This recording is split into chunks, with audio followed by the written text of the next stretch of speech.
I'd like to ask the Chief Minister what assessment was made of the requirement for infrastructure investment and staff increases across government as a result of Brexit.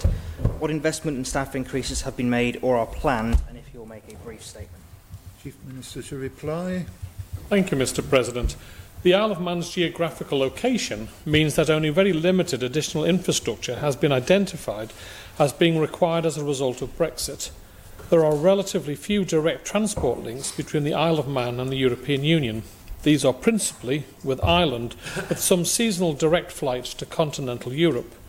Passengers travelling between the Isle of Man and Ireland will not require any additional checks in terms of immigration, as those journeys take place within the common travel area.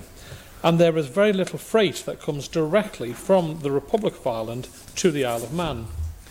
For this reason, it is envisaged that only very limited physical alterations will be required at the ports. There may be a need to increase staffing to deal with customs at the ports and airport. For this reason, 2 extra staff are being recruited to the Customs and Excise Division of the Treasury.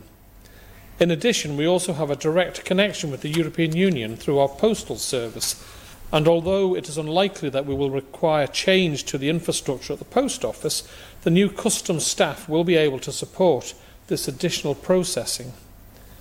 The Isle of Man will also be required to ensure that regulatory enforcement is addressed, and this may require additional resource in the longer term.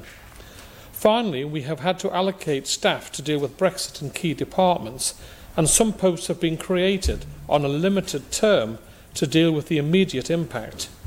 This includes a small number of additional posts in the Cabinet Office and the Department for the Environment, Food and Agriculture. In the longer term, the exact nature of the UK's new relationship with the European Union will determine what these requirements may be.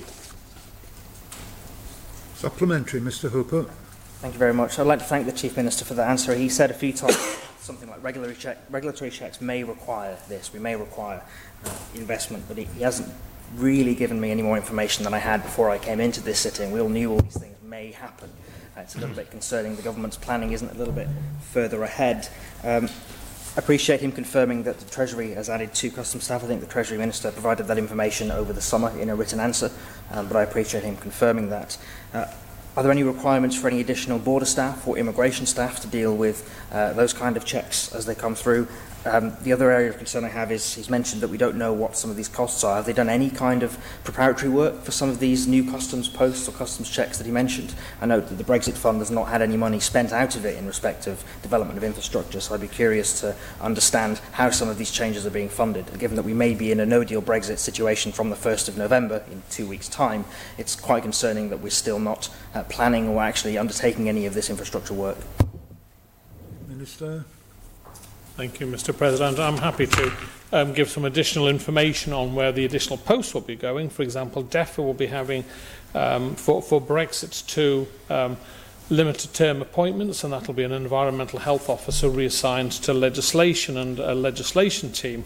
Customs, I've mentioned, there's 2 new permanent positions, and in the Cabinet Office, the Brexit team, there will be 2 limited term appointments, one to help with passport, immigration and nationality. But as I said, Mr. President, we have very limited direct relationship with the European Union, so any additional infrastructure cost really will be the provision of offices at the ports or the airport for EU residents coming to the Isle of Man.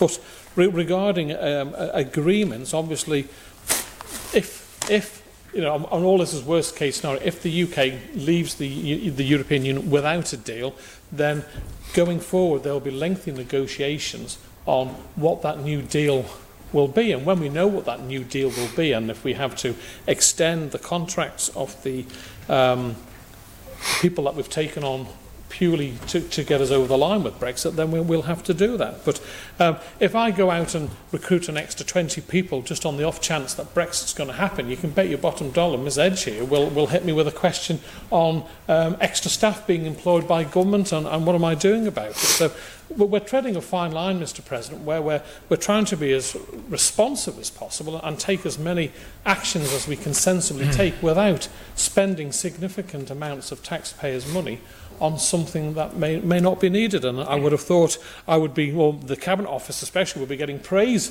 for resisting the impulse to recruit significant numbers of extra staff. We've tried to work hard within our resources to deliver what we have to date, but obviously we have had to take a couple of limited term appointments on to help us over the line.